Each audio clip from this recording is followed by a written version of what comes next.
আসসালামু আলাইকুম, কি খবৰ? আশা কৰিছোঁ সকলোৱে ভালে আছে। আৰু এইফালে দেখিছেনে মোৰ হাজবেণ্ডে ইফতাৰী ৰেডি কৰি আছে, চৰবত বনাই আছে। আৰু আজি আমি দুজনে ৰোজা ৰাখিছোঁ, যিহেতু এইটো মহৰমৰ মাহ আৰু আজি বাংলা মাহৰ 10 তাৰিখ আৰু আজি মহৰম। আৰু মহৰম উপলক্ষে আজি আমি দুয়োজনে ৰোজা ৰাখিছোঁ। আৰু মোৰ হাজবেণ্ডে ইফতাৰী বনাইছে। আৰু যিহেতু মানে এনেই ৰোজাত আমি যেতিয়া ৰোজা ৰাখোঁ তেতিয়া কিন্তু বহুত কিবা কিবি খাব মন যায়, তেতিয়া বনাওঁ, ভাল লাগে। আৰু এনেই যদি ৰোজা ৰাখোঁ তেতিয়া কিন্তু বনাব মন নাযায়।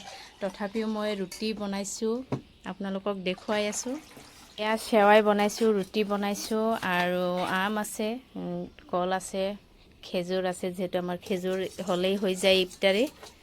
আৰু আজি মোৰ হাজবেণ্ডে যে ৰোজা ৰাখিছে, কিমান যে মোৰ ভাল লাগিছে। সঁচাকৈ এইবাৰ প্ৰথম ৰাখিছে, জীৱনৰ ফাৰ্ষ্ট মহৰমৰ ৰোজা ৰাখিছে। মহৰমৰ ৰোজা মই কোনোদিন দেখা নাছিলোঁ, এয়া মোৰ প্ৰথম সঁচাকৈ। তো মই আপোনালোকক এটা ছাজেষ্ট কৰিম, যদি অহা বছৰ সুযোগ পায় তেনেকৈ বিশেষকৈ মহৰমৰ ৰোজাটো ৰাখিব। এইটো ৰোজা বোলে ৰাখিব লাগে, আমাৰ ইছলাম ধৰ্মৰ মতে এইটো ৰখাটো বহুতেই জৰুৰী।